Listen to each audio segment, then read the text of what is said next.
Hello, everyone. Can you hear me? Somebody give me. Hello. Hey, Hey.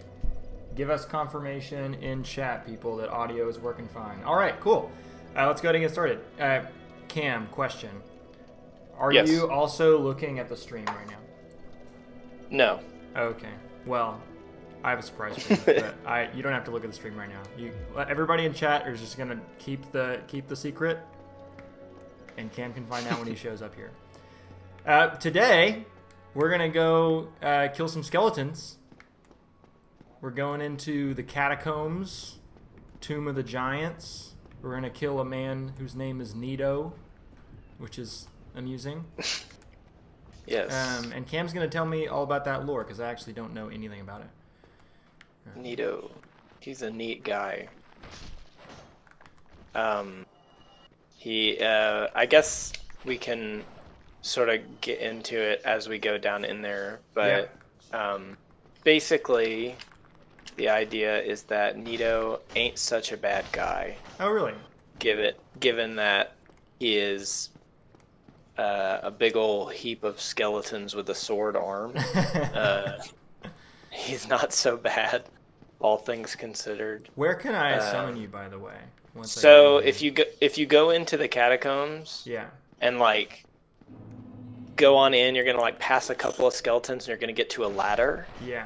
Almost there. Right at the bottom of that ladder, you can summon it. My sign is already down. Is your sign already down? Okay, cool. Yep. Let's. Oop. Skeleton.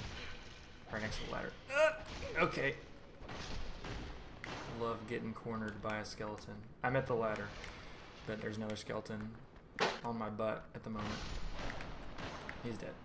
Careful not to get too far ahead of the ladder, or you'll pull a whole bunch of skeletons. Ooh, okay. Oh, one just dropped down from the top. I'm trying to fight from the ladder. This is not good. Good thing to say up front is that I tends to die a lot in this area. So this might be a place where I need to summon you a bunch of times. We'll see. That's fine. I really like this area, so I'm happy to be here for a while. Yeah, it's a cool area for sure. Very cool. Oh wait, these guys come back unless you're using a divine weapon, right? Or if you kill their like summoner who's down by the bonfire. Well, fortunately, I have a divine weapon, so we should be good. I do not. I will be our Skelly Vanquisher. Oh wow! Hey, allow me to introduce you What's to happened? Irma the White. that's what's happening here. Version 2.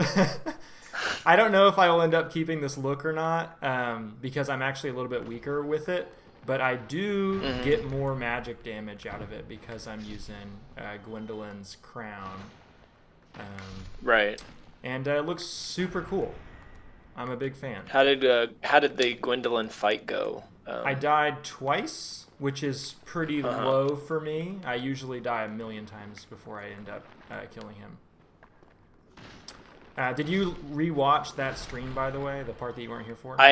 I did not get all the way to Gwendolyn. Okay. But I did like get up quite a bit into it, yeah. Well, I wish I would have had you here for Gwendolyn Discourse, because Gwendolyn is one of the most interesting characters in the game. Very, very nefarious little guy, that Gwendolyn. What are your general thoughts on Gwendolyn? Gwendolyn is he is basically like Gwen didn't really like Gwendolyn very much. And rather than kind of following that to a more logical conclusion of like, oh, well, like, what do I owe this dude then? And kind of throwing it off and leaving the way that his older brother and older sister both did. Gwendolyn instead becomes like, it's a lot of like overcompensation to try and get daddy to like him type stuff. And thus he is like, basically the kind of conforming to the social role that the dad has carved out for him, which is kind of weird. Yes, exactly. Nice. And he has become basically like the architect of a lot of the like more nefarious elements of like deception that are laid on humans. In that this was actually game. something that I think we forgot to talk about, or I forgot to talk about on stream. The whole like illusion of Anne Orlando being a construction of Gwendolyn's. Yes, because he's a really powerful, like, wizard. Yeah. He has like he's really gifted with like magic, and so he's an illusion in particular. Yeah. Oh, hey, Emma's here. Hey, Emma. What's up, Emma? Yeah, so he basically has constructed like this big ol' illusion, not just of Anne Orlando, but kind of like propping up like the more like nasty elements of the like Way of White, like the church that brings people to Anne Orlando, and he's just kind of like intertwined with it in a way. Like it's like the dark moons and stuff like that are kind of implied to be a sort of like an upper echelon of like church knights or whatever, and it's like they're all like really they're all really in the know, like they know exactly what's going on, they know that it's a deception, but they perpetuate it anyway. So probably worse than the kind of well-meaning but deceived people like man, we got another dead man walk. This guy's like 3 layers deep in dead man walking territory. I can walk right through him too. That's how dead man walking he is. This man ain't he going deserves nowhere. one of those. Very good. Very good. Okay. Where do we go? I always get a little lost in this area. One reason I die a lot. Don't know where we need to like flip that bridge thing. Where's the switch? Here's the switch. I know people love watching us be lost. You know, give the people what they want. It's Is it in here? It's this way. Ah, okay. Yeah, there's an exit. Love these explodey boys.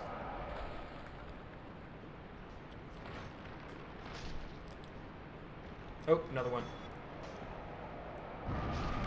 Nice. They killed the skeletons for me. Yeah, that's one way to get the skeletons out of the way if you don't Just have a kind divine of weapon down here, by the way. Just like kite the exploding heads into them. There we There's go. the switch. I feel like there's something back here. Yeah, there's like an item over There's here. an item here, yeah. I don't I'm know what using it is. a divine halberd, by the way, which is less powerful than my normal weapon, but A, it's divine, and also I love the moveset of the halberd. It's just super fun to use. Yeah, I like the halberd a lot in this too.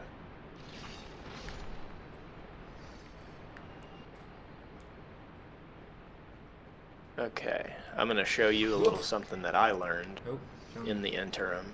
Ow. Man, I wish I could lock onto this dude. Spittin' fire. Oh, nice.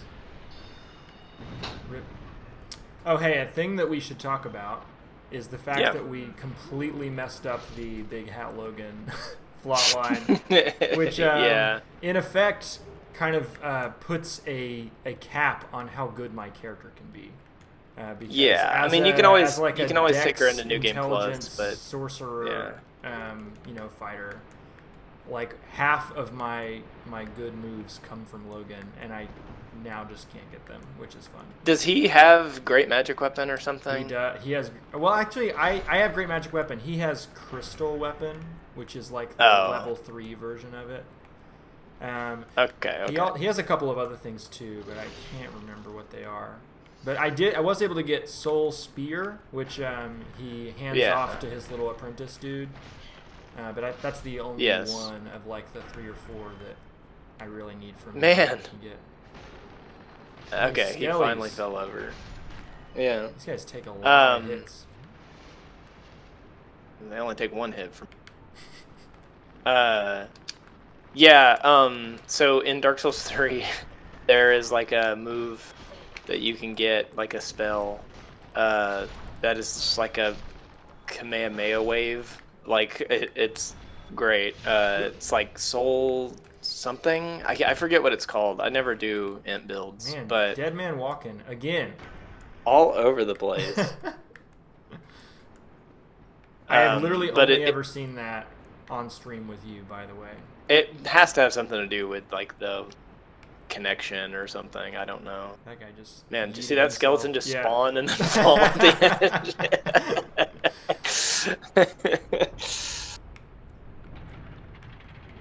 It's fun. I'm glad I have not died yet, but it's probably coming. We need to go back up, right? Uh-oh. I fell all the way down. Oh. Am I supposed to fall down here? You can, but you got to be thank you. careful as to where you're falling. Yeah, I fell all the way down. 49 deaths. Where do I go? Do I need to fall, or do I? I always always drop there. Yeah, I always drop there. Okay. And just like go all the way to the bottom. How should I be careful? Like, what do I need to? Oh, do I need to fall on that corpse? I see a corpse with an item. Yeah. Whoop. Oh! I died. Uh-oh. Okay. That was a trap, by the way. You can't get to that corpse. You can there's a get little to the thing on bottom side. safely, though. There's a thing on the side that you need to jump down to. Yeah. I think I'm gonna not summon you for the time being because I need to light this bonfire. There's actually two bonfires close by that could be lit, I believe. Yeah. Yeah. Well, if you just go to the first one and summon me there, when we get to the second one, I'll unsummon. Okay. I'm gonna wait to put my humanity on until I get there. The issue here, though, with summoning and unsummoning is that you will have to give me a few minutes because you're having to like there is no Dark Souls 1's warp is so stupid and bad, and so like it's funny playing 2 again. Because you can warp to literally where any like bonfire. you can just warp to anything, and it's so nice. Yeah. But in this game, you can only warp to like very specific bonfires, and I hate that. Man, I am getting trounced by one of the very first skeletons. All right, my sign is down next to the first bonfire. Okay.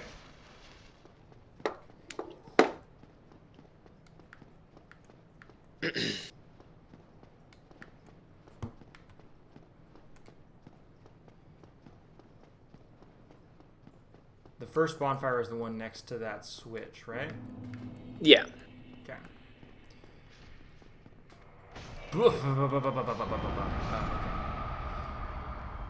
Rip again to these undead skeletons. Oh, I was going to say, did you die again? No.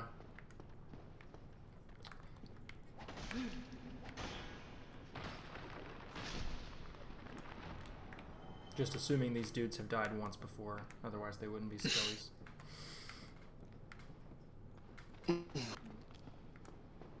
Oh, hey, looks like the sun's coming out. That's nice. Just wasted a whole lot of stamina.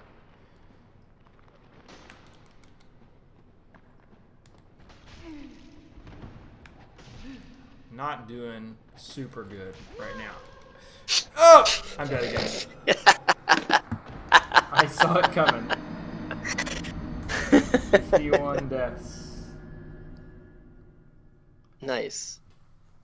I told y'all, I die a lot in the catacombs. This might be our highest death count session. I don't know. We'll see. Catacombs are treacherous, man. You gotta look out. Treacherous little zone, those catacombs. Oh, and do you have a got a light for this section we're about to go into? Oh, right. I think I have an extra one. Let me check. Do you have like the maggot helmet or whatever too? No, I don't. I don't. I have 2 lanterns though, so cool. You can have one of those if you want.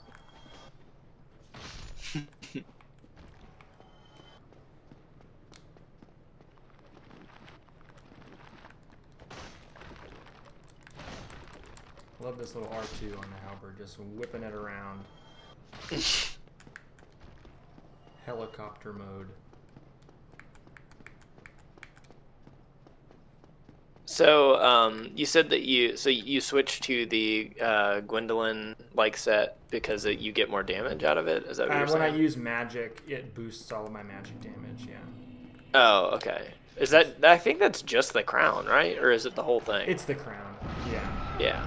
But So you could switch back to your old stuff and still wear the crown. it also just looks cool. So those are the two factors. I mean, the thief set that I was wearing is mostly not being worn for any functional purpose. It's one of the less good armor sets you can wear. It just looks cool.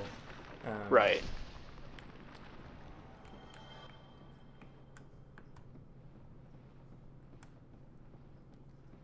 Well, I think I can actually get to that second bonfire pretty quickly now that I'm thinking about it. I mean, I'll summon you at the first one no. because I don't want to die too many times. Summon me in this, but yeah. Ted asks if I gave a how it's going with my Dark Souls 2 run yet. No, I have not. But for those curious, good, right? I started out. Oh yeah, I'm at the last boss. Yeah, I've already beat it. And I'm trying to run through the DLC right now. I'm already like almost done with Brim Tower, and I need to do a couple of other ones. But there's a ton of DLC in Dark Souls 2, right? Like more than this game. Yeah, they did like chapters of DLC, so there's several. And then there's 2 DLCs for Dark Souls 3. And then there's one really great expansion for Bloodborne. But yeah, I started the thing trying to do like Greatsword Pure Strength build, but winded up just doing the Great Club and Pyromancy. Man, like after I got like to how the great swords work in DS2 at all. It's just the one called Greatsword that, yeah, you have to be very measured with how you use it, or else you'll swing in the wrong direction. Well, don't all the great swords essentially work the same way, where like whatever direction your left stick is pointed, that's where they swing? So I've used a couple. If they have that vertical chop, then that's when they do it. If they have a different, like if they're using like the Zweihander or something where it like swings side to side, the big arcing ones, they don't do it. Mm-hmm. But it's the vertical chop ones that do. For some reason, they were trying to incentivize people who are playing Greatsword, I believe, to like not just sit and spam R1. Yeah. And so you can, but you have to like you have to line everything up better and stuff like that. You can't just like randomly roll around and like spam R1 all the time, or you're gonna be like swinging in the wrong direction. I think I passed the bonfire that you put your summon sign at. Do you want to just go to the second one? I'm getting pretty close to that. Sure. Yeah, I'll just run as down long there. as I don't get lost. Chances are it's a high possibility, yeah. Yeah. Or die, also a high possibility. Right. Yeah, so I forgot that you can just drop right there. So I think I'm already at the second bonfire. Cool. Once you've cleared the like flipped all the bridges around and stuff like that, it's actually pretty easy to get from the first one to the second one. Okay, my sign's done. Next to the second one. Hold on. Love skeletons. Okay. So I am over next to the second switch, which means I'm really close to the second bonfire, but I can't actually access it where I'm at. I then need to go across the bridge, right? Yeah. Yeah. Hold on, let's, oh, nice. I just got hit by a big spike. And another big spike. Let's kill these guys with magic. Nice. I think to answer that question, Ted, I think I have figured out why I am like that, and that is because I don't want to think when I play these games. I just want to like, yeah, I just want to like let muscle memory take over and not like think about them very much, which is funny because of what they are. Yeah. But I think that the games like kind of eventually point you in that direction, honestly. Okay, so I am now in like the big spiral staircase area where I died last time. I think there's like a little path over to the right that leads me to that bonfire, correct? Maybe. I don't know. Go for it. We're figuring it out. Too many skeletons. Uh-oh. A sign disappeared. Walked in a door. I'll go back. Put it back. Oop. Okay, where am I going here? Okay. This looks familiar. I think I go to the left. And yes. Yes, I'm right next to it. Cool. Sign is down. Here we go. Let me light this bonfire, pop humanity, and we are good to bonk again. Papa humanity.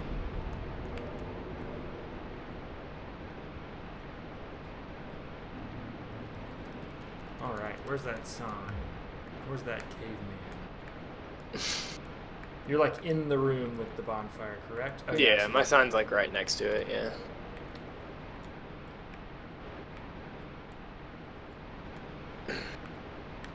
It's actually kind of funny. A couple of streams ago, we were talking about Monster Hunter, right? Yeah, which is out now. And Monster Hunter, it just came out, right? And I was started playing it yesterday. Yeah, and it's kind of got my like controls all messed up because I keep trying to like hold one of the shoulder buttons to run, which is in Monster Hunter, but in this game it's attack. You can do a lot of like jumping and acrobatic stuff in that game, right? In the new one, it's very mobile. Yeah.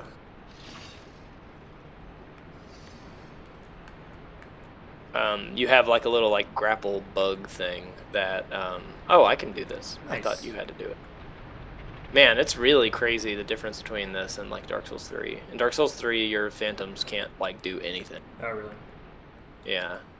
I mean, they can fight and stuff, and they can open like unimportant doors, but they can't really like hit a ton of switches and stuff like that. So, what are your thoughts on Monster Hunter Rise? I know that when I was thinking about getting it, I wasn't sure if I wanted to get World or Rise because I figured that World would be the one that would end up being more acclaimed, but. Do you feel like this I think Rise is better. It feels better, yeah. I think World has its like place, I think, but I don't particularly like World all that much, and well, I mean, from my perspective, especially it seems don't like really World like is the one that kind of put the franchise or took the franchise mainstream, I guess. I mean, sure, yeah, I guess you could say that, but it also like. For better or worse, I would say. Like, there are parts of the game that feel very stymied by that in a way that they didn't really have to, but they did anyway. Everything is very oversimplified in World, like very oversimplified, and you want to try and kill this I don't know. Yeah, sure, let's do it. I'm gonna get him with some spells. But like. I don't know. World opened up the player base a lot, which is fine, but it's like you don't have to.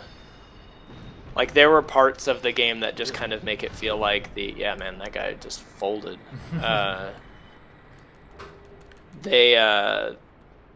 Like there are parts of World that are unnecessary. Like it makes you feel like the devs think you're stupid, maybe. Oh really?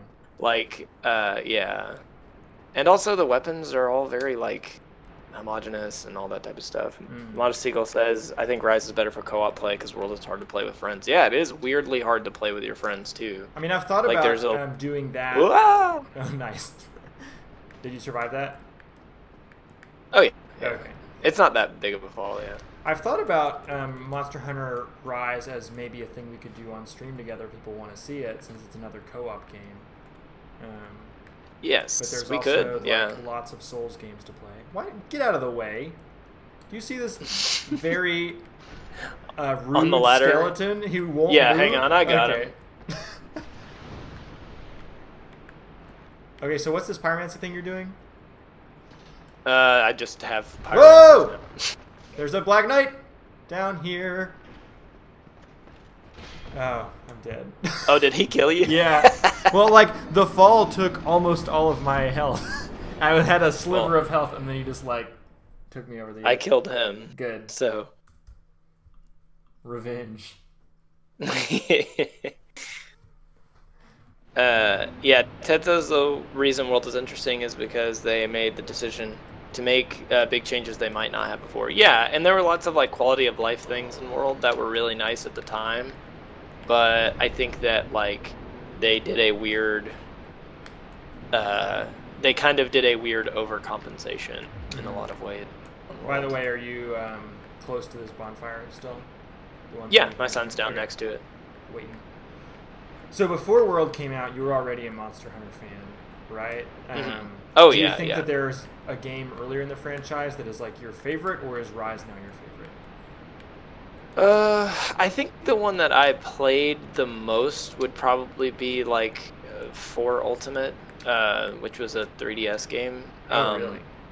Yeah, I really liked 4 Ultimate a lot, and I thought these were I think it was really, really good. Home console games. No, they started on console. Like the first Monster Hunter was on PlayStation 2, and then they did not touch a console until I think like 4 Ultimate might have had a Wii U port. Oh, really? But it was kind of a big deal whenever World came out because it was like the first one that had been on a like home Sony console in forever, and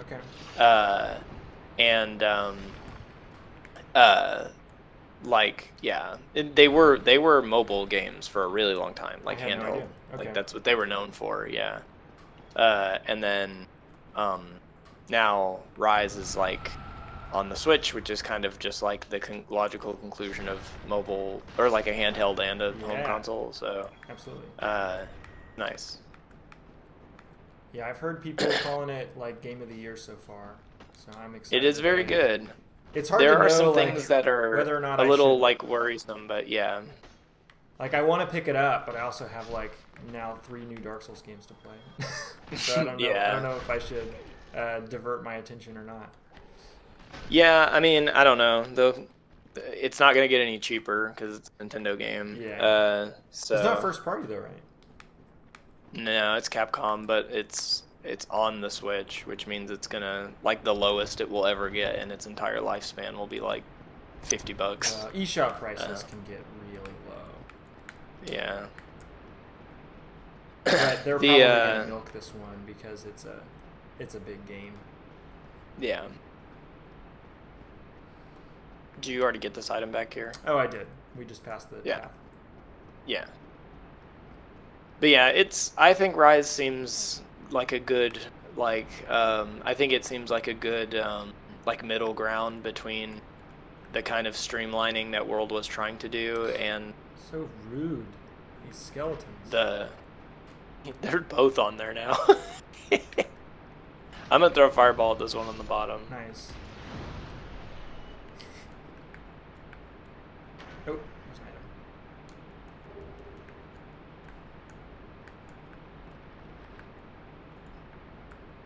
So what's the story behind this place? Like, where are we right now? So the catacombs are weirdly enough. So like after the Four Lords like defeated the dragons and all that stuff, they say that Nito just went to the catacombs. So like just to vibe. Nito, it was already here. Yeah, like it was already here. This room sucks. Oh. Oh yeah. My game just froze. Oh, mine too. But that's good. Kill all these skelly wheels. No. Oh no, I'm not frozen. I can move around and I'm. Do you see me? Yeah, I got disconnected from you. Wow. This has never happened to me before, like on any Switch game. The game is just frozen. I think I killed some of your dudes, but I'm going to try to run down and just put my sign in front of Pinwheel, if you can survive and get over there. That's if I can play the game. Like. Oh. Is it just stuck? Yeah, I'm like mid. Oh, gotcha. I guess I'm going to have to turn it off. Do you want to put your sign down first, or I guess it just see matter. where it's gonna put you so that I can judge where I need to go.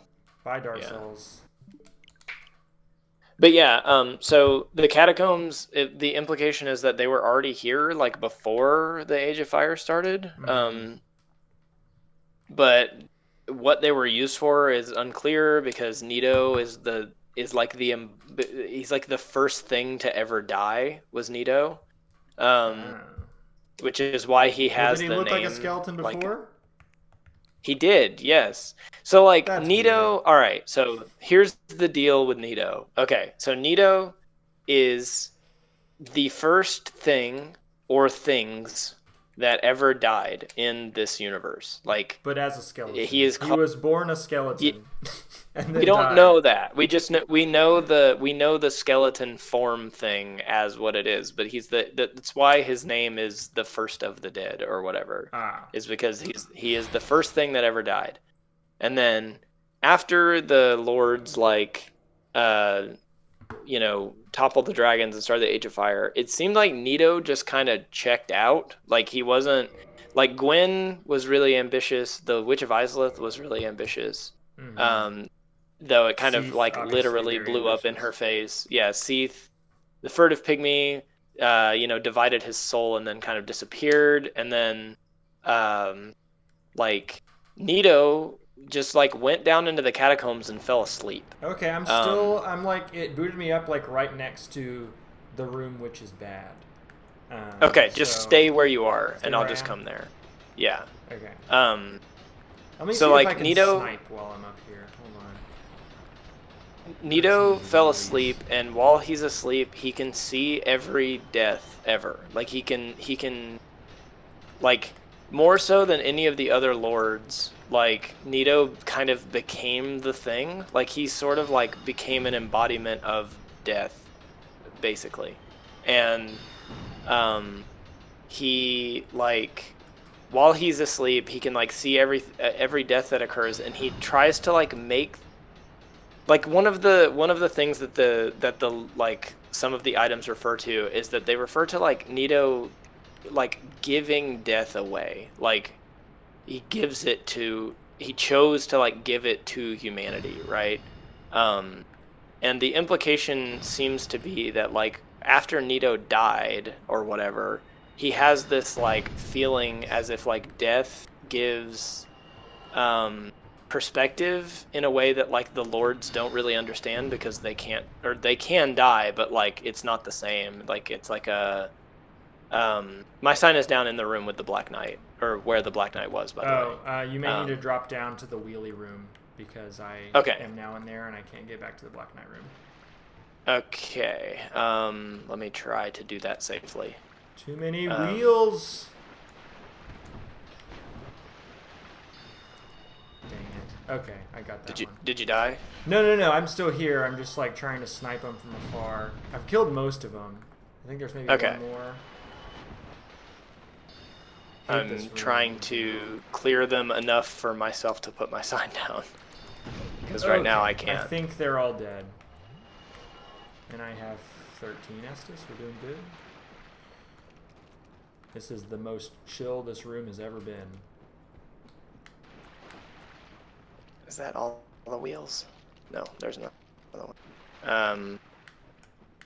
But yeah, like, and then especially in Dark Souls 2, you get this whole thing where like you encounter these things called like they're called like the Milfanto, who are these like singers who sing songs that like usher the dead to where they go afterward, right?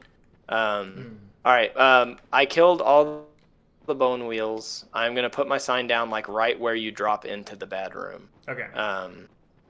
If you can just like come back there. Let me see where. I think maybe I can see you. Yeah, I can see you. But like basically what it ends up being is that like, or what it seems to me to be is that like Nito, I think so. Like Nito took advantage of the fact that the stone dragon guys couldn't die, and because they couldn't die, they like didn't know what fear was, right?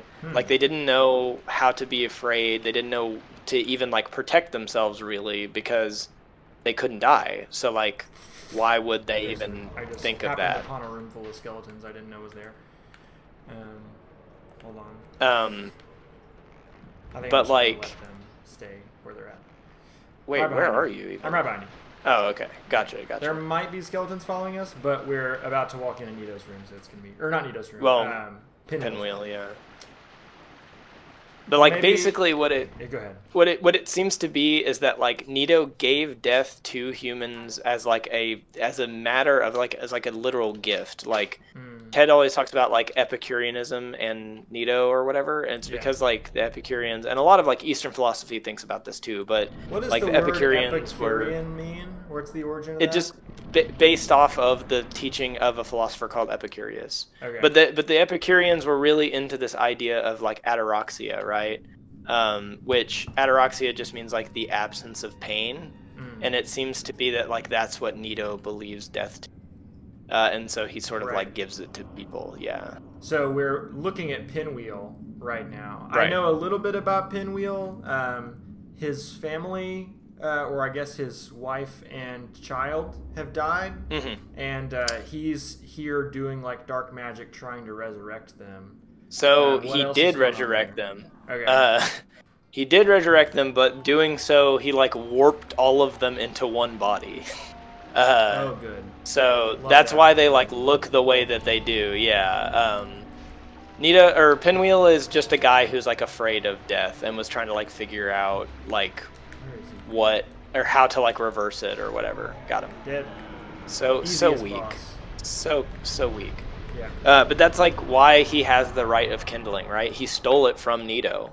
He like snuck in and took it because he thought it was something he could use to like reverse death. I don't think I got a mask, and- by the way. You're supposed to get one of the masks when he dies. There's You need to something pick you it can up do somewhere? to make it where. I think there's something you can do, Oh, like you some gotta kind of pick thing it you up. can trigger where. I see it. Yeah. You're gone, right? Mask of the Child. Yes. That one increases your stamina, right? Yeah, stamina regen. It's like Grass Crest again. You got Mask of the Father, which is the one most people want, right? Mask of the Father is very good, yeah. Okay. It increases your carry load. I'm now in the Dark Souls part of the game. Dark Souls. Where is the first place I can summon you? Just chill right where you got out of Pinwheel. Okay. Yeah. Oh, I've never I'm coming noticed over there's there. like a little item right up top. I don't know if I can get up there. Is there like a ladder? I don't see a ladder. Souls are dark, y'all. Okay, my sign is down like right in front of Pinwheel's place. Like on the outside of it. Right past it? Yeah, like where the little purple light is and stuff like that Yeah. around there. I'm awaiting.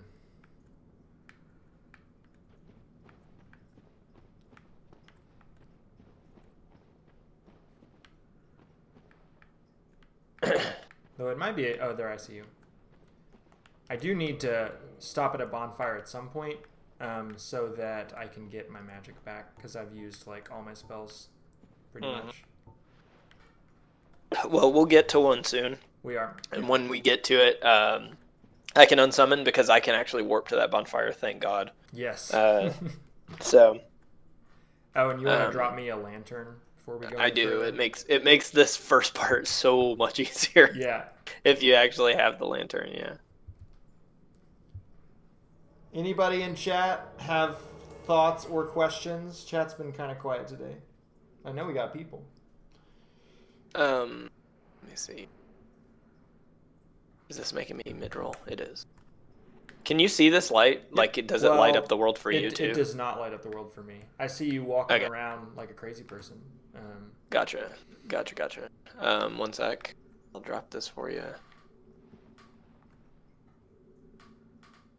We're so shiny.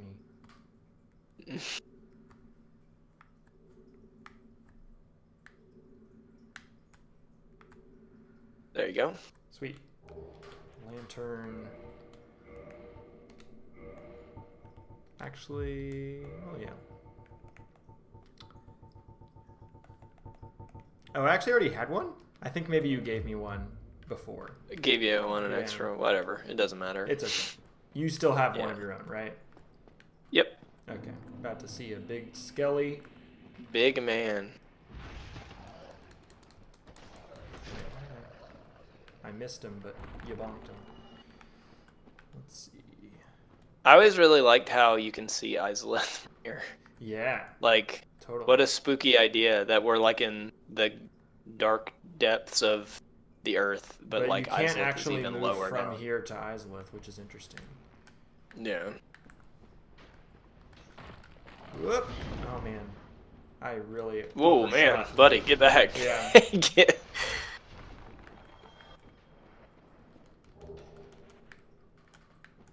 All right, down another level, I think. Yeah. There's another skelly. Ted says Monster Hunter is cool because all the weapons have a move set similar to how you learn weapons in Dark Souls. Yes, but there's 2 skeletons here. But the I got one of them. Oh, that guy just dropped himself off. Oh, Very cool. See, he Very knew I was convenient coming. for He wanted me. to get out of the way. he was like, no, I don't want to. Yeah. I don't want to deal with this monkey man. But yeah, Ted says that like they're similar because there's like learning move sets in Monster Hunter. It's over here. Where? But oh, we do need to go. the moves, the like weapons in Monster Hunter are like playing a completely different character There's though. this It's one. like Okay. Okay. yes, bonfire. I will unsummon, and then let me warp to this bonfire and. Before I summon you back, I may go do a quick little suicide run into the room with the ember. You know what I'm talking about? Oh yeah, You, yeah. Can't get out of there, basically. You can, but yeah. Dark Spirit Saint Parker has invaded. Really good moment, Saint Parker. Good timing love on that one, you. Saint Parker. Let's put on a great magic weapon, I suppose. And see if I can equip a shield before he shows up. Funny. Where's my damn shield? That was a cuss, sorry. Okay, where are you? Show yourself. Oh, I can finish my pyromancy flame. I have enough souls. I'll go do that. There he is.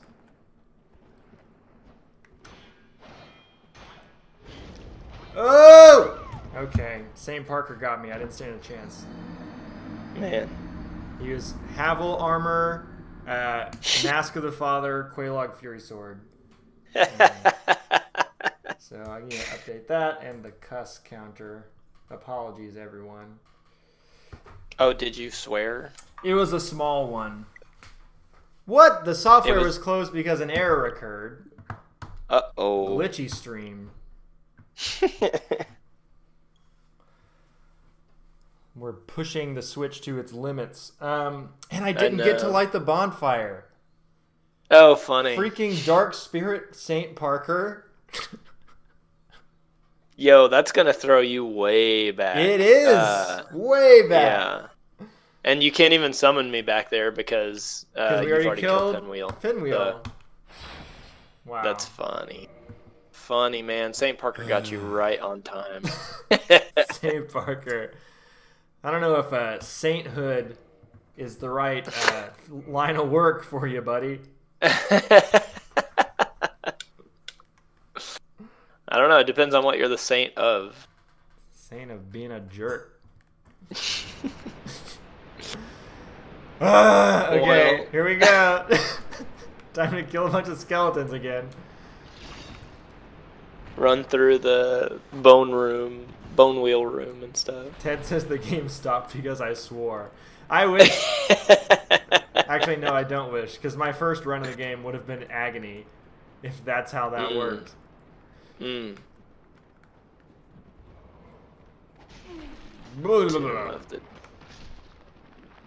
Well, my pyromancy flame is now all the way upgraded.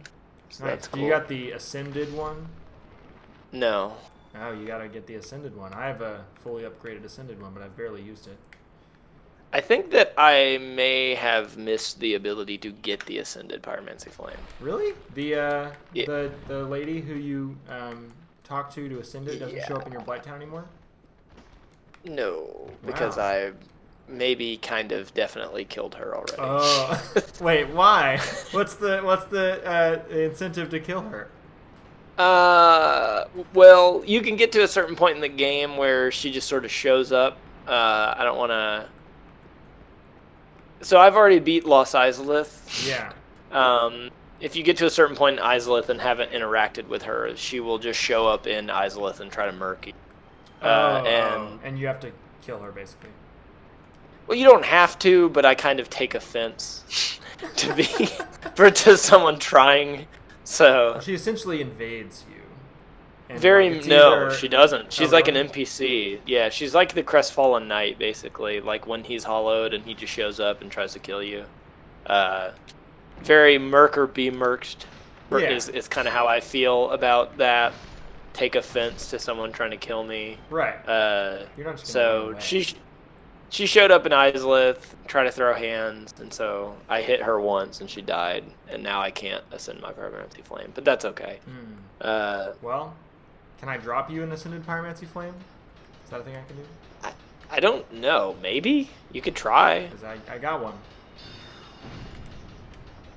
Sniping all it would be funny if you could, but I don't know. I like that when you, at least when I have been sniping these wheels from above, after they die, they like fly way in the air. It's very funny. Yeah, they like bounce upward. Let's see. This is maybe one that I can't kill from where I'm at. Yeah, no, it's not gonna happen. Okay, here we go.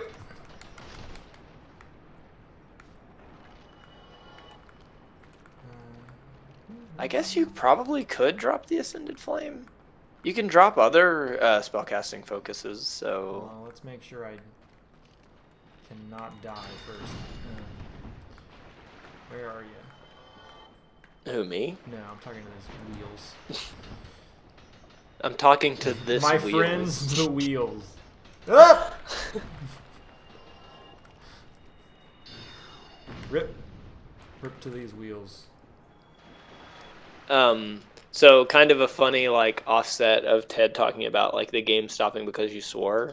There's a streamer who's very, very good at Dark Souls, called Otsdarva. Yeah. And Otsdarva did a run of Dark Souls 2 wherein if he got hit, he would delete his save file and start over. He did it. He completed it. He completed Dark Souls 2. Did he have to start over? A fair few, but like he beat Dark Souls 2 and all of the DLC without getting hit at all, which is crazy. But there's a really funny kind of like meme of this guy who is Otsdarva is what his name is, but he where he got to the last guy on the last DLC, having not gotten hit at all, and he had the guy down to like 2 or 3 hits left, and he got hit, and he was just like, "Oh no!" Had spent several hours getting to that point, and a lot of stress. Otsdarva also created a way to play Dark Souls 3 co-op that I think is very fun, and I would like to do sometime. What is that? So the host of the game, Emma, might be able to talk about this a little bit. I think he might have seen the stream where he did this, and I think it would be really fun. But the host of the game wears the biggest, heaviest set of armor in the game. Like someone goes and gets it and drops it for them and gives it to him. The host is not allowed to level at all. And so therefore is way above encumbrance, and then can only walk, right? Okay. Can't run, can't dodge, can't do anything, can only walk. The host then summons 3 of their friends, right? Because in Dark Souls 3 you can summon a bunch of people. So they summon 3 of their friends, and the job what the host is trying to do is die. And the rest of the 3 people are trying to stop him from dying. and like the host can't jump off ledges unless the players. Sorry, this is a very fun part for me. I'm dead. You died again. Nice. Yeah, it's the two giant skeletons right before the bonfire. Gosh, this is such an awful stretch of the game to do by myself. Just try to book it. I could. Like, yeah, just try to run past or whatever. If you die again, then maybe I can like try to backtrack and get up to Pinwheel so you could summon me. But I can't, right? Or I guess I could, like, right after Pinwheel. You could summon right after Pinwheel. It would just go ahead take a long and time work your way that way if you can. Okay. Let's see. But yeah, mode is more like a way people play. But I just think it seems like a lot of fun. Where like the whole intent is for like the host to try and die and everyone else is trying to stop him, and like one of the players basically has to be playing to use this stupid build where you have two shields because it keeps the host can't kill himself by like jumping off the edge, which they're not really supposed to do unless the players get too far away from him, right? Like the players are not allowed to get like the players all wear the ring where you disappear if you get too far away from somebody, and then so like the host calls them out if they get too far away. It just seems like a very fun, like semi like competitive way to play Dark Souls 3. That seems like neat to me. I would like to play it that way. And like then what's really funny also is that like obviously there are bosses too, and the host is just like plodding up to each of the bosses as slow as they possibly can, like trying to get the boss to kill them, and everybody's just trying to like down the boss fast enough for the person not to die. I was talking to a student who's familiar with the whole series, and she said that Dark Souls 3 is the easiest of the games, and they actually recommend people start with Dark Souls 3. How do you feel about that? I don't know. I don't know if I would say Dark Souls 3 is easier than Dark Souls 1. I think 1 is really easy. If you have beat Dark Souls 1, the game becomes extremely easy. But I don't know. Maybe on the first run through, I don't know. It's hard to say. Dark Souls 3 has some spots that are hard, and not like in a Dark Souls not like in a, I figured out the gimmick, now this isn't hard anymore type of way. Yeah. It's like there are parts of Dark Souls 3 that are pretty taxing, like reaction inputs and stuff like that.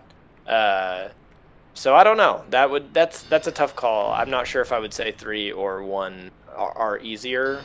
I know that 2 is definitely harder than both of them, and I know that Bloodborne is definitely harder than 2. You think Bloodborne is the hardest? Yeah. Oh, yeah. Yeah. Okay. Easily. Yeah. Bloodborne is hard because it's like there's more going into what makes Bloodborne hard than what makes like your average Dark Souls game or your average Souls game hard. Bloodborne is hard. It's extremely stressful. It's also extremely just mentally taxing to play Bloodborne. Yeah. Yeah. I'm headed that way, by the way. I'm getting there. Still. I'm in the room, which is bad. I have some more bone wheelies to kill. Yeah, so like Emma says he thinks Dark Souls 1 might be harder. The reason is that it's way jankier. Yeah, Emma, that's kind of what I'm talking about when I say that like once you sort of figure out what the jank is, I think that it's easy to avoid the jank, I guess. It's really simple, like, to learn what you should and shouldn't do after it kills you once, right? Yeah. Whereas in Dark Souls 3, some of the stuff that's killing you is just like, this boss is hard, or like, you know, this section of enemies is difficult to get through, or whatever. Like when you're in, like I have seen and run cooperative with tons of people who I'm assuming are new, and when they first get to like Lower Irithyll, for example, for the people in chat who know what that is, they have a lot of trouble because you fight all those knights, and the knights are hard, and like all that type of stuff, and then you get up to Pontiff, and if you don't know what you're doing, Pontiff is really hard. And okay, I am almost there. I'm running through the Bone Wheel room now. Okay, cool. I am right after Pinwheel at the moment. Okay. Speaking of trying like to bob and weave through these bone wheels. Have fun. Yeah. Speaking of the hardness or lack thereof of Dark Souls 1, I don't know if I would say that Dark Souls 1 becomes easy after you've been beaten the first time. I think there's always a certain level of thought that you have to put into the game, especially if you're doing different kinds of builds. Like, I'm playing just kind of like a side character right now with another friend that's like pure sorcery, and I'm having to like think through the game in a new way. To like, you know, it's a completely different play style, right? But I would say that after you beat the game the first time, the game becomes extremely satisfying to play. Like, even if it's hard, and I think it's satisfying the first time, but the satisfaction you get from the first time you play is kind of offset by a large amount of like frustration, partially because of the jank and partially because of just how hard the game is. At least that was my experience. Yeah, I think that's different for different people. But I would say the like main reason I that personally I've, like wanted to play the game over and over again is because it is just so satisfying to work through the bosses in like with not necessarily with ease, but with a greater level of like knowledge. Yeah. My sign is down, by the way, next to that purple thingy. All right, I am waiting for it to show up on my end. But yeah, I mean, I don't know. I think that's probably just different for different people, really. Like, I think that there is, and I agree to an extent with Ammo here, that there is something about the first time you run through a Souls game that, like, is, to me, extremely satisfying. Like, whenever you're playing it the first time and you are learning how to play it in real time, and you beat a boss because you figured them out and all that type of stuff. Yeah. That is, to me, kind of like what makes the game special. It kind of depends on like how many times you have to, you know, bang your head against that wall before you do it, right? Like, it took me like 5 sittings or so to beat Quelaag the first time, and it just wasn't fun after when I actually did beat her. I mean, I think this is just kind of a difference in what you and I like about games. Like, I think that, like... Oh, wait. I know why you're not showing up for me. I'm hollow. I'm not human. Oh, you need to go... I am actually going to have to keep going to the next bonfire, because I don't want to play. I'll just leave my sign here, and if you die again, just... It'll be there. Human up. Yeah, and if not, I'll just move about. I'll move forward. Okay. But yeah, I mean, I don't know. I like it when a game is difficult for me to get through. I think it's, especially if it's doing so in a way that I am not finding unfair or stupid, and I'm not playing like something like Super Meat Boy or I Want to Be the Guy, where it's like the whole point of it is just to frustrate you. Yeah, for sure. I do not feel like Dark Souls is like that, and I like adore the Monster Hunter for the same reason. Like, the first few times you fight a monster, it can be really difficult and really taxing. And I mean, I don't know. I like that. I like a game that can threaten you. Like, it feels like so many games now are just so easy and so geared around like multiplayer, which is not necessarily a bad thing, but like geared around multiplayer in a way that like makes it where all of your ladder, all of the like stuff is coming from like grinding out new skins for your weapons or whatever. Right. And, like, I like games that can add time, but on terms of like making you stop and learn them. Hold on, I'm almost to the bonfire. I'm so close. Let me get down. Okay. I did it. I made it to the bonfire. Cool. All right. Let me get down there. Give me a second. But now there's a bunch of skeletons and I can't actually rest at it. This is fun. Okay, one skeleton down. Can you light it? You just can't rest at it? I lit it. I haven't rested at it yet because a bunch of skeletons dropped. Okay, they're dead. Whew. Gotcha. All right, give me a second. I need to homeward bone and then warp over to where you are, because it'll faster.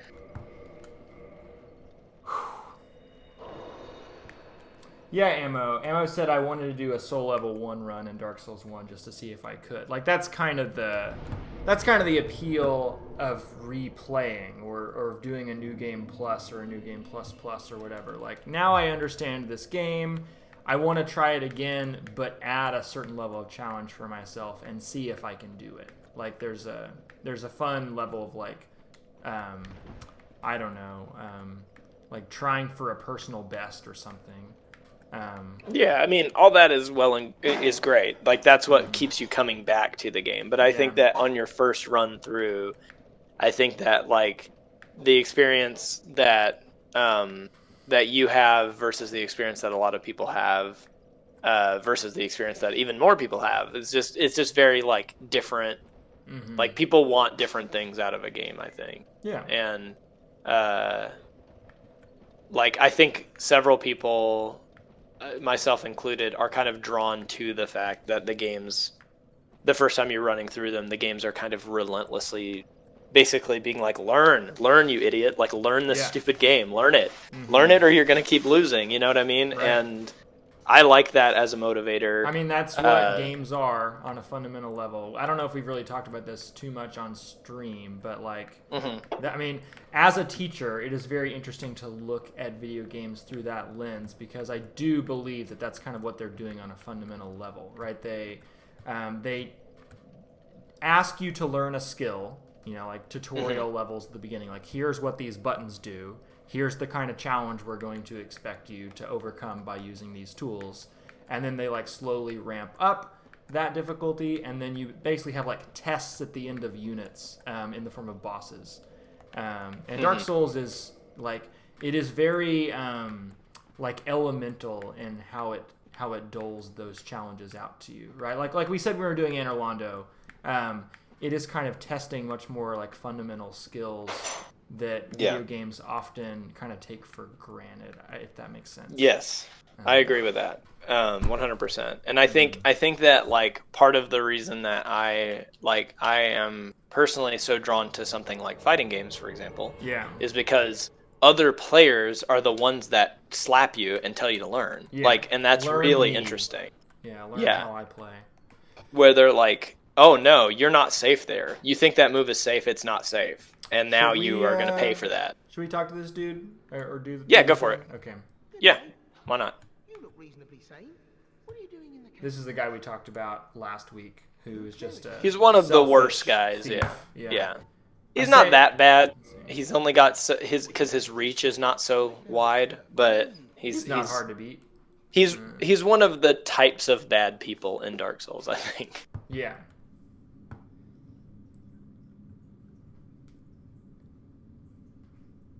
What happens to you, by the way, when I get pushed? Do you show up down here with me? I think it's just gonna teleport me down there. If not, I'll just jump down. I think I can survive. I don't know. Maybe not. Wait, I think I accidentally told him I was a cleric. Oh well. Why does he hate clerics so much again? He thinks they're like hypocrites, basically. You run into patches in more games. He's like a YouTube atheist. He's yes. Am I alive? I am alive. I'm not. I made it. I just got killed. What happened to you? I don't even know. There's a Gravelord thing down here. Yeah, cool. Nice. Gravelord got you. Like, immediately, as soon as I that cutscene was over, it's just like a beam to my back. Yeah. Yeah. Okay. Well, my sign's back down. Okay.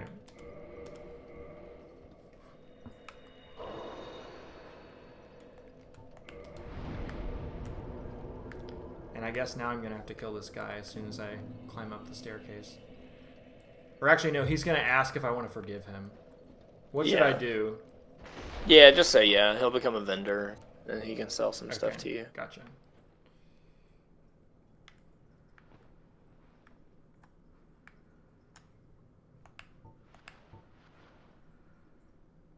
What does he sell?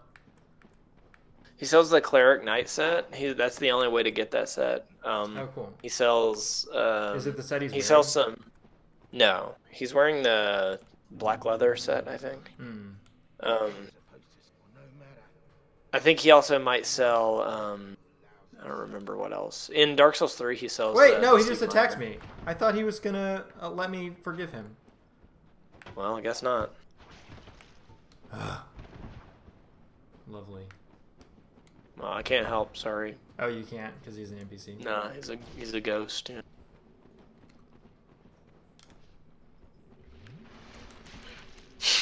He just walked over and stabbed you.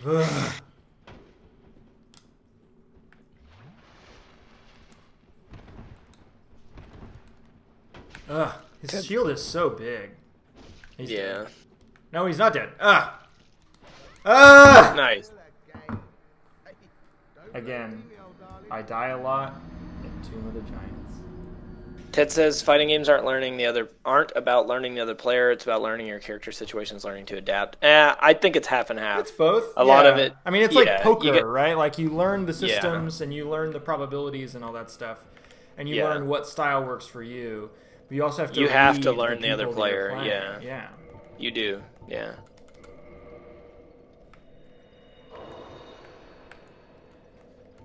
I'm gonna use magic weapon before I talk to this dude this time.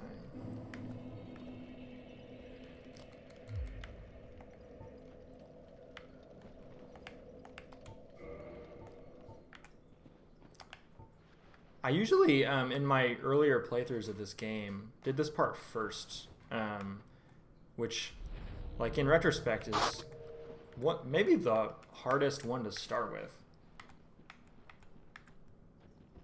What? Doing Tomb of the Giants first? Yeah, yeah. Yeah. Okay, dead in 2 hits now.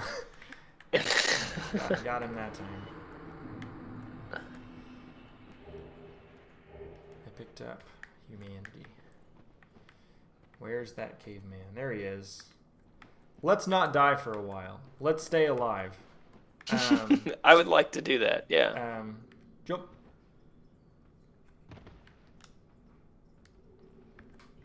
You know Better what I take a love? sippy quickly. Not dying. In this land of death we find ourselves in.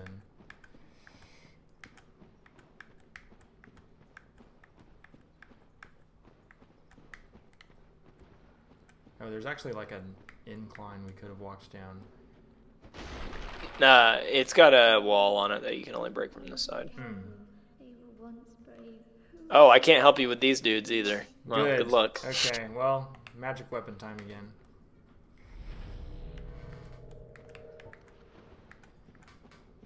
Where are you guys? Here they come. Oh! Okay, I got over half of his health the first hit. Just back up, back up, back up. So only one. Well, never mind. You killed them both. He's dead. Yeah. These dudes wear the Cleric Knight set, by the way. Nice. Which you will not have access now to because you. They killed look patches. too heavy to wear anyway. It's like a medium set, yeah. Yeah. Which that's what I've done in my earlier playthroughs. I was always like a medium armor person. Mm-hmm. But again, as I said on session 1, trying to be flimsier and play more strategically for this run.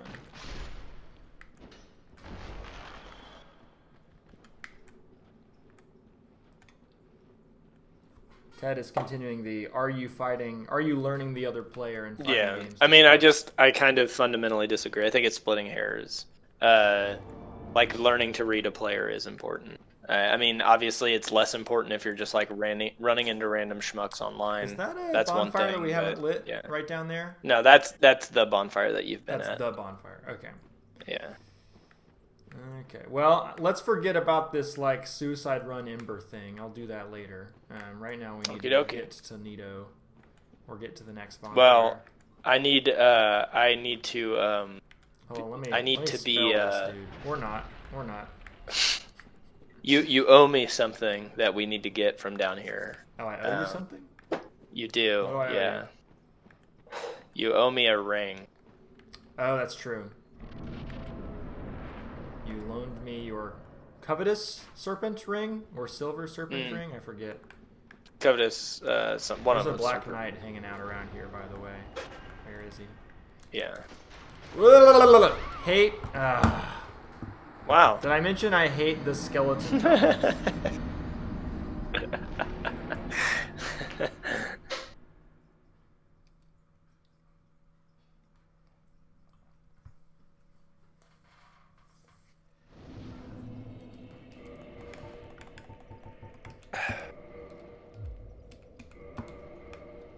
I guess going back to the question of like, what is the purpose of a Dark Souls replay versus like what is the appeal of playing it for the first time?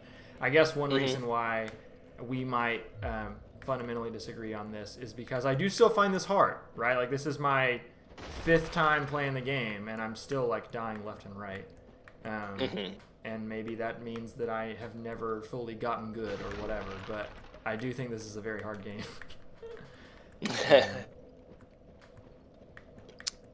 It's just different, I guess. It's I don't think that it's like a I think that it's like some people are gonna catch the patterns easier than others, I guess. People are more primed for it, or just used to it more. No, I'm not saying that you're dumb. I'm saying that maybe you're not ready to, maybe you haven't like played games that pushed you the same way Dark Souls likes to push you as much as other people. Yeah, have. I mean, certainly. What else would you put in that category? I mean, is it just fighting games or what? Because that definitely I've helps. Not played but anything that's like in the realm of. I mean, maybe like Celeste is a very hard game. It's a precision platformer. But yeah, it doesn't right. like attempt to frustrate the player in the same way that this does. See, like that's the thing is like I don't really feel like this game is attempting to frustrate you. I think it is attempting to get you to learn enemy placement and what their moves are. So I think that it's a lot like in a weird way when it comes to that kind of related to like a Metal Gear in a way. Where like in the Metal Gear games, a lot of it has to do with like learning where enemies are and what they'll do when you go to a certain spot. Right. And the other thing that I would say that I played a lot before which primed me for this, but to get the ring, is Monster Hunter, which is that the ring? Handles very similarly. Yeah. Okay. Handles very similar to Dark Souls, and also punishes you for not learning, and uses that as its means to teach you. Wow, did you get the ring? I got the ring. I can give you the ring. Okay. Yeah. Oh yeah, Ted also says Mega Man, which is like your Mega childhood, Man also, right? Yeah, I also loved Mega Man when I was a little kid, and Mega Man is all about enemy placement, patterns, and all that type of stuff. Yeah, memorization, and those types of things. Yeah, and also like another thing like, too is like pretty light on execution, but kind of like high on the play aspect. Like I would say the two biggest ones were like Pokemon and Sonic. Was what I grew up playing the most. Yeah. See, like, which is very, very funny because I think that both of those have like really, really low ceilings. Like, I have it and have like my blistering take, I guess, is that I think that like the Sonic games have always been bad. I mean, there's certainly fundamental design problems with them.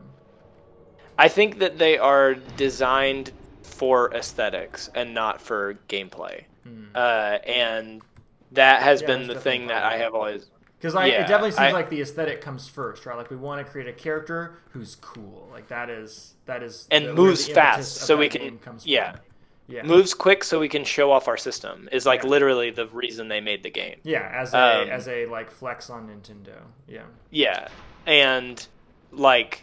I think that there are bits of Sonic games that are designed really well, and then there are bits that are designed really, really poorly. For sure. But I think that overall, like we don't need to go back there. Do you want the ring? Yeah, if you've got. By the way? Yeah, please. Yeah. But the games are like what it's attempting to do all the time is to just kind of like make you feel cool and fast, and that's it. I'm actually wearing that other ring, and I don't need to be wearing it. What should I wear? What am I gonna wear? What am I gonna wear? Let's put on the Dragon Crest ring. Okay.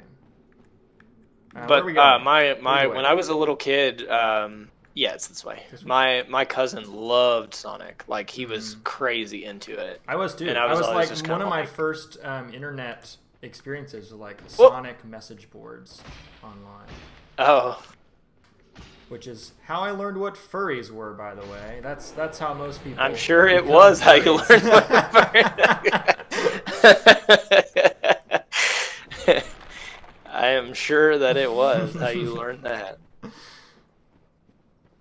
But like, I don't have any kind of like disdain for the games. I think they're fun, but I think they're not like well made. That's always been my thing with them. I think that they're. I would argue Sonic the Hedgehog 2 on Genesis is a well-made game, and I would say that most of Sonic Adventure 2 Battle is well-made, but there's a lot of bad. I harshly disagree with you on that one. Sonic Adventure 2 Battle is not good. It is. I think is wrapped in a lot of very long time. So yeah, you could be I think it's wrapped in a lot of nostalgia, but I think it is sure. very, very not good. Where's the way to the bonfire we're headed to, by the way? It's over here. Yeah. This one? Like everybody remembers the chows and stuff, and all that is great. I mean, the Chow Garden is not what I like about Sonic Adventure 2. So the thing about Sonic Adventure 2, there's a really great video essay about it by King K, who talks about how. Yeah, so he talks about how like the Sonic sections are really good, which they are, and the Shadow. The Sonic sections are really good. The Sonic and Shadow sections are both great. The Sonic and Shadow sections. I don't know if you've already done. Oh, you need to light this. Yeah. Okay. The Sonic and Shadow sections are really great, but the Sonic and Shadow sections also make up like only maybe half of the game, and the rest of the game is so bad. Like the Knuckles parts are so bad, and the like Tails and Eggman parts are so bad, so annoying. You know, I recently watched. I'm probably one of the only people who would like actually sit through this of our friend group. But do you know Daniel Floyd, video essayist? I also watch his like Dark Souls playthroughs a lot. You know what I'm talking about? I don't know who that is. New game or Playframe is his main channel. Or no, that's his Let's Play channel, and then he has like. Gosh, what is the name of it? I'm forgetting the name of his channel where he just has like video essays. But he just released a video essay about. He's an animator, and he released a video essay about the animation quality of every Sonic game. And so he played like dozens of Sonic games, and the video essay is like over 2 hours long, I think. Super, super long. But like in watching that, I guess I like became aware of a lot of Sonic games that I've not played. And kind of, was better able to kind of think critically about what makes a good Sonic game versus a bad one. Because I do think there are good Sonic games, unlike someone on this call. But what I want to play is Sonic Generations, which was... What system was that on? Was it a Wii game? Or a Wii U game? Yeah, I think it was on the DS or something. No, it was the home console game for sure. Oh, I'm thinking of Mania. That's what I'm thinking Mania's good. Yeah. He actually named Mania as one of the best ones, which I would probably agree with. But Generations looks super cool. It's like just the Sonic sections from Adventure 2 Battle, like that kind of platforming, plus like the best version of the 16-bit side-scrolly stuff. Which is like I could see that being maybe the best almost game back to that bonfire, by the way. Okay. Yeah. Okay. Ted in chat says. You could play you could say Sonic 3 is the best game of the first three, and you could just not go back and play the first two and miss anything. This is a common opinion that I don't really agree with. I don't think that Sonic 3 is the best of the first three Sonic games. It has a quality of life improvement in that you can save, but I don't think the game feel of that game is anywhere close to as good as Sonic 2. I don't really know why that is. I would have to play both of them and kind of like pay close attention to why I'm reacting the way I am. But I have never like had great feelings playing Sonic 3 in the way that I have playing 2. I think Sonic 3 also gets a better rap from a lot of people because you don't have to play as Sonic. You can play as Tails, or you can play as Knuckles. Yeah. Yeah. But I don't know, man. It's just a thing where if you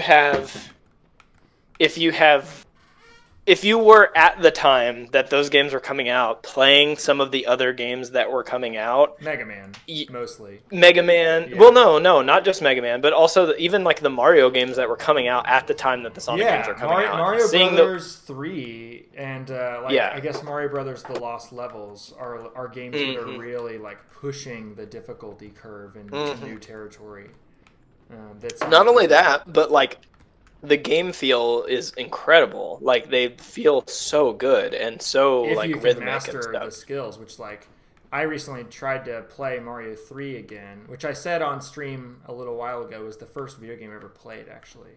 And the skill ceiling for that game is really high. Like you have to really learn the ins and outs. Right. So I guess that's like the question, isn't it then? Yeah, like for me personally is, do you want a game that has a high skill ceiling and that pushes you and asks you to, not asks you, but like demands that you learn from it? Or do you want a game that, in my opinion, like Sonic, asks you to hold right on the controller? Yeah. And then like that's about it. Yeah. Which there is nothing wrong with enjoying Sonic, and I think the games look incredible and like all that type of stuff. But I feel personally very disengaged from them when I play them. Like it's very easy to like glaze over and be like, what am I even doing? Wow. Like I don't even know what I'm doing. Yeah, that guy is gonzo. That did not See you later, Leroy. Hang on, let me give him one of these.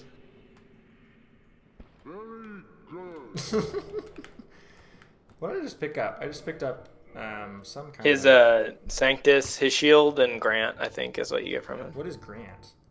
It's a big old hammer. I did a build that was based around, yeah. Hold on, I'll look at it. Okay, gotcha. That really high stat requirement. Just wasted a soul spear. I only got 4 of those.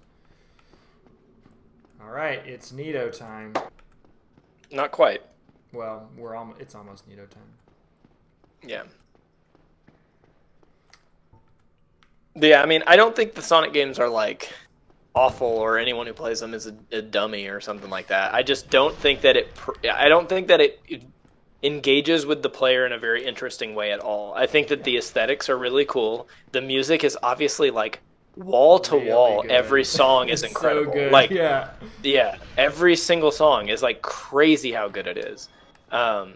Looks good, all that type of stuff, but like it's just they're to me doing like what games like why am I playing a video game? You know what I mean? Like I want something happening in this medium that isn't just something I could get from, watching a cartoon or something. Right. Which yeah, I don't know.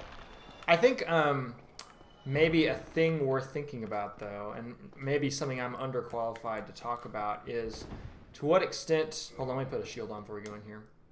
Yep. To what extent is game feel related to ease of play? Like you are kind of holding right a lot of the time in Sonic.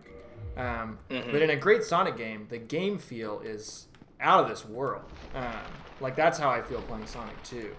And even though it is easy, like there's a little bit of the easiness is kind of part of the appeal just because of how fun it is to play. I think it's fun even though it's not challenging, right? Does that make sense? Like, yeah, I don't get the feeling of like I shouldn't be playing a video game, and I have gotten that feeling playing other games. Like, a very well liked indie game is Night in the Woods, and I recently played that, and I was like, why is this a video game? Like, I really wanted to read it as a graphic novel or something. Doesn't feel like it works as a video game at all. But I don't feel that way when I play Sonic. If that makes sense. Yeah. I mean, yeah. I think that ease of play can contribute to game feel in the right circumstances. What I guess I take umbrage with like the Sonic franchise or whatever. Here is that boy, by the way. Look at this man. He's just sleeping. He's just like, leave me alone. I am just Literally just asleep. vibing. Oh, by the way, a neat little piece of trivia about Nito. He's the first boss they ever designed. Oh, cool. He does feel yeah. like maybe like the Dark Souls boss. Like Yeah, this is he's the first. This is a very peak Dark Souls aesthetic right here. There's like an interview with Miyazaki where he talks about how that he feels as if Nito might be like the strongest design in any of the bosses in the first Dark Souls game because he was the first one they made, and because he was the first one they made, they had more time to work on him. When they were messing with like the prototype build of the game, which was essentially kind of just like the painted world, I think. Oh, really? He was the boss of that zone, and he talked about how like getting his like aura just right was like a big deal. That originally they like the animators kept basically coming back with like a big old cape, and he was like, nah, it needs to be a little more than that, you know. And so eventually they settled on trying to use, eventually he settled on trying to like make it evoke kind of like a big bunch of hair or feathers or something, and it's neat, very neat. Neato, some might say. Very neat. Oh, you might even call it neato, if you're being cavalier. Okay, look out! He's about to do big thing. Oh! I'm alive. I'm alive. Yeah, me too. Okay. But yeah, I mean, I think ease of play can contribute a lot to a game. I just think in a time where it was kind of like the thing people were doing was pushing. I think Sonic very often gets like, there he goes. It gets kind of unduly given credit as if it was really pushing, and I don't think it was at all. Yeah, I wouldn't say that. Well, I mean, I would say it's pushing aesthetically and also, like you said, the power of the system. I would not say it's pushing in terms of mechanics. Yeah, on any level. It kind of was the beginning of a type of game that I came to dislike, which is a game that was kind of a show off of the system and nothing else. Right. Or at least that's how it felt to me anyway. But yeah. Is there a thing I need to pick up in here, like paladin armor, I think? Something like that. Yeah, you can find Leroy's corpse over in the corner. I feel like this might be the end of what we should do today. I'm trying to think if there's anything else any like side bits that we can do aside from just like going to the bed of chaos, which obviously we need to save for next week. Right. Because we've already done Painted World. I've already done Gwendolyn. We have. And I've already done Stray Demon when you were off the call last week as well. So, like, what else? Right. What else is there that's optional? I guess we could. I mean, if you wanted to, we could start Ulasil. We could try to get the Guardian or something. So I'm thinking this is kind of us planning on the call, I guess. But next week is obviously going to be Great Hollow and Lost Izalith and Bed of Chaos. Okay. And that'll be like a really good 2 hours, I think. And then we basically have in-game stuff. We have Ulasil, which is DLC, and then we have like the final boss. And I don't know how long Ulasil will actually take to play all the way through. Like, it could potentially be like 2 or 3 weeks, right? Or it could be like one marathon session where like as like the grand finale, we could play for like 3 hours or so and finish the game. Right, because there's not really a level leading up to Gwen. No.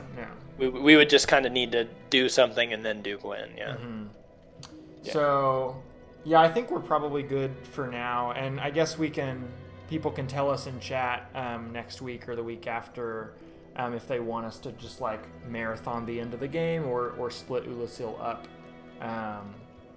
I don't know why Ted is saying we're bad Okay, talking yeah, Pikmin. I think that sounds good. Maybe I missed something. I love Pikmin. No, Pikmin rules. Also, he made a very good point about, and something that I agree with, about Kirby, where Kirby, the yeah. original Kirby games were not very hard, but very innovative. And very fun. I think, yeah. Good game Yeah. feel in Kirby. Yes. Okay, Good well, point, Ted.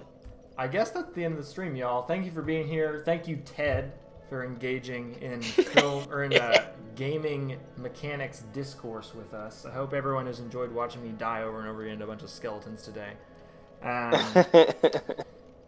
So yeah, thanks for being here, everybody. Yeah, we'll be around next week. See ya.